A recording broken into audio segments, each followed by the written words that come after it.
Hey guys, welcome back to another video. For those of you who are new here, my name is Nicole, call me Nick. I realize I don't do introductions properly at all in any of my videos because I just go straight into ranting about pointless shit. But in today's video, I wanted to talk about the authors that have found themselves onto my auto buy list. So that is pretty self-explanatory, but it does mean that these are the authors that whenever they release a new book, I'm just buying it, regardless of whether I'm actually looking at the premise of the novel or not. Some of them are going to come as no shock, I would say.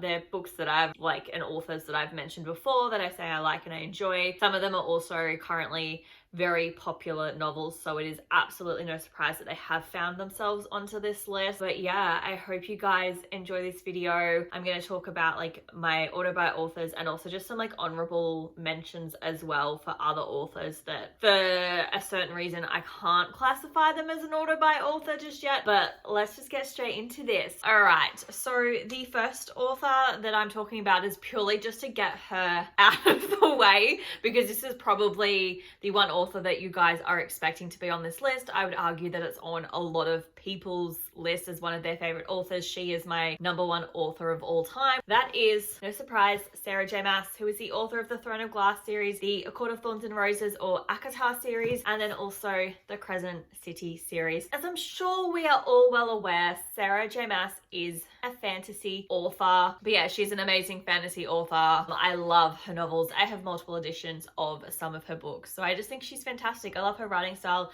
I love her characters. I love her plot. The plot twist. She makes me laugh and then she makes me cry and then she's making me laugh again and then I'm crying again. And I just think she's fantastic and brilliant. That is why she's my #1 author of literally all time. So good luck knocking her off her pedestal. I'm gonna do the next other probably obvious one. I contemplated not putting this author as an auto buy author and instead just listing her as an honorable mention, and then I had to remind myself that I've literally been reading this author's books for 15 years or something crazy like that. So at this stage I currently own 24 books by this author.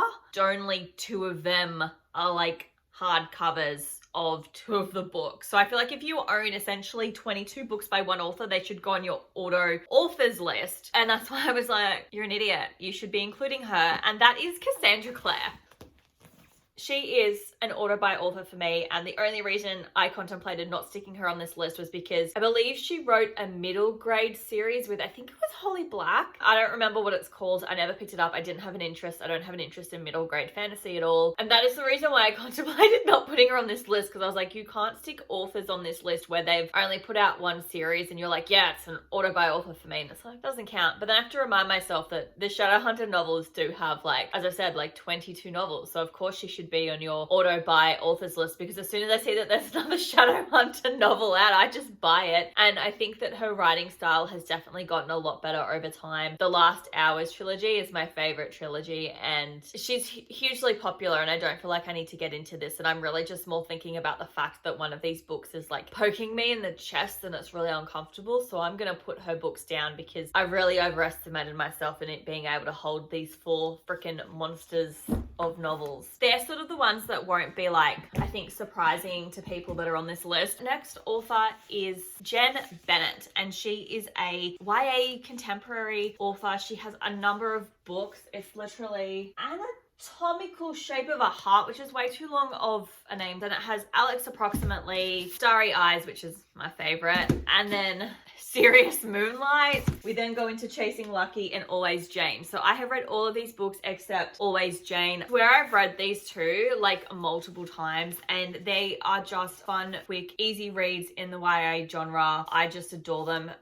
Her writing style is so easy to read. You can literally sit down and read these in one sitting. They're fun, they're easy. I've already said that, but I just really enjoy them. And it's a nice way to get into, I guess, contemporary novels if you're not really sure if they're for you or if you're interested in them. Their covers are stunning. I love them. But the next author is Emma Mills, another YA contemporary author. So her novels so far are First and Then, This Adventure Ends, Foolish Hearts, Famous in a Small Town, and then Lucky Caller. I adored this book. Thought this one was okay. And then I think Foolish Hearts was the one that I really, really liked. Yeah, I'm pretty sure Foolish Hearts was the one that I freaking adored.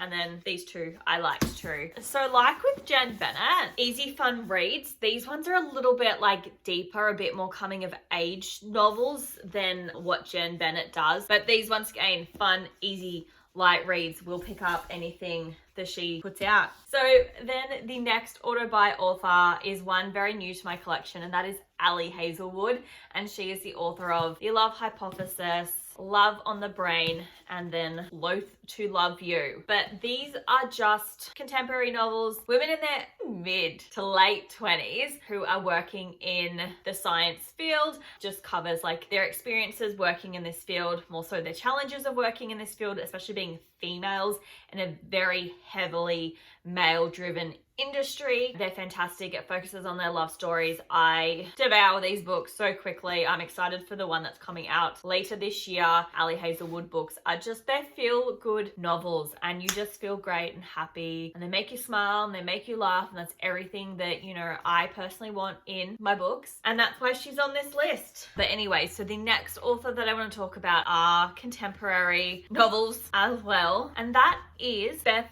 O'Leary, and she is the author of The Flat Share, which has been made into a TV show, and I watched it earlier this year and I freaking adored it. So cute. If you haven't seen it, like, go and watch it. And then we have The Switch, The Road Trip, which is my favorite book of hers, and then The No Show. The Wake Up Call is coming out later this year, and I cannot wait to read it. I swear she had more books, but apparently it's only the 4 of them. So she is a contemporary romance novel. Her books are great. They always have a cute little love story in them. The Road Trip is, like I said, my favorite one. I think she's an author that doesn't really get spoken about very often from what I've seen. They're just great novels of people just living like their everyday life and going through shit. Her books just make you feel good. They make you laugh and cry. She like changes up what she's writing about, so it's not like the same issue in each book. It's something different that each one focuses on. But her novels are amazing, and if you've not picked up a Beth O'Leary book, please do. And then this is probably going to be the last author that I actually talk about on the auto buy list, and that is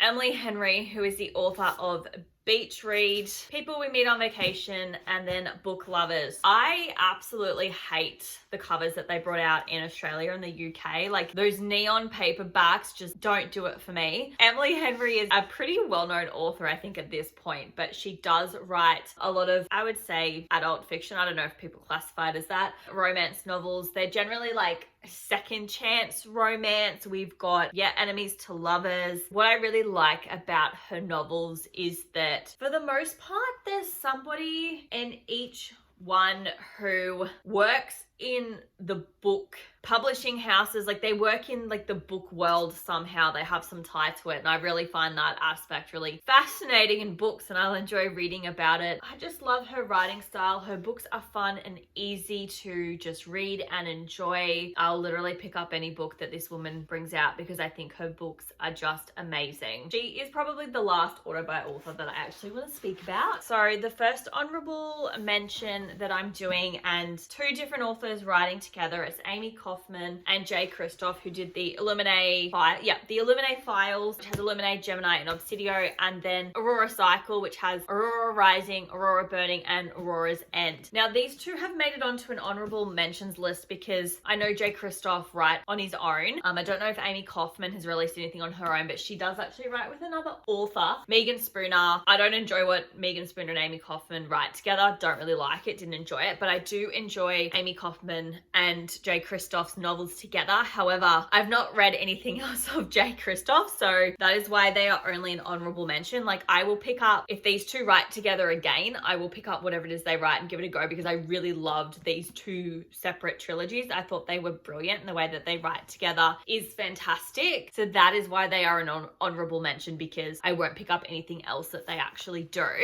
And then we also have Victoria Aveyard, who is the author of the Red Queen series, which has the Red Queen, Glass Sword, King's Cage, War Storm, and Broken Thorn. And then the reason why she's only an honorable mention for me is because she's come out with a new series, which is Realm Breaker, and Blade Breaker. So the reason why I've put her down as an honourable mention is because I have not had a chance to pick up Realm Breaker and obviously the sequel Blade Breaker. So I don't know if I'm actually going to like this series or not, hence why she's only an honourable mention. I've picked it up because I enjoyed the Red Queen series and I'm hoping to enjoy this, but I don't know because I haven't read it yet. So that is why she's an honourable mention for me, but this was a great series. But yeah, that's why Victoria Aveyard is an honourable mention author. The final fantasy honourable mention on this list is a very new one to it, and honestly is Exhibit A of why I shouldn't be allowed to buy books by like unsupervised. I'm a little ashamed to admit this because I only read this series for the first time last year, and that series was Percy Jackson and the Olympians.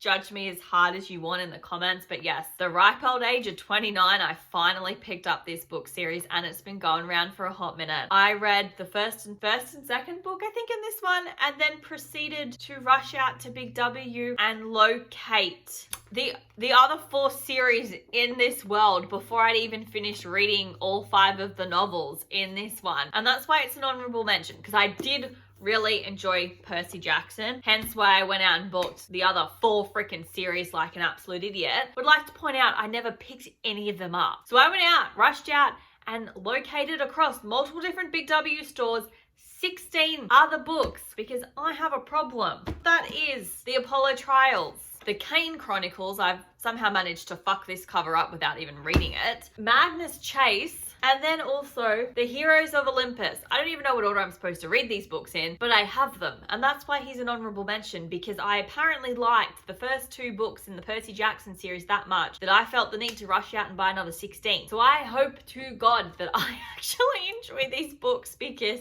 I bought them and I probably shouldn't have, or I should have at least restrained myself and purchased them every now and again. Then the next honourable mention is Lisa K. Adams. She writes the Bromance Book Club series. The reason why she's an honourable mention is because yes, I own every book. There are currently 5 books out in this series and I own all of them. The reason why she doesn't make it to an order buy list is because she has a very large backlist, I'm pretty sure, and I have no desire to pick up any of those other books. I will, however, continue to pick up all the other books that she releases in this series, but I don't have any interest in exploring it outside of that. This series is adult contemporary novels that focus on these men who are having issues in their love lives, their relationships, their marriages, and they basically form this, what they call the Bromance Book Club, a little book club for these guys where they read romance novels in the hopes of understanding women better. I love the interaction with the guys in the book club. You also get snippets of like the romance novel throughout.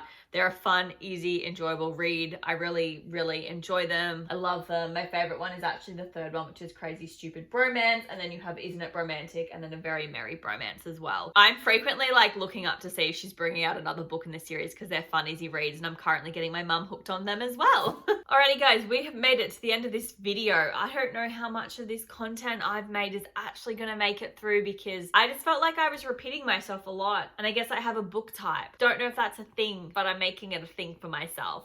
If you enjoyed this video, if you could please let me know down in the comments who your auto buy authors are. Not that I need any new authors to add to my reading list because I have way too many unread books to read, but if you could let me know if any of the authors I have mentioned today are on your auto buy list, I will see you in my next video. Bye guys.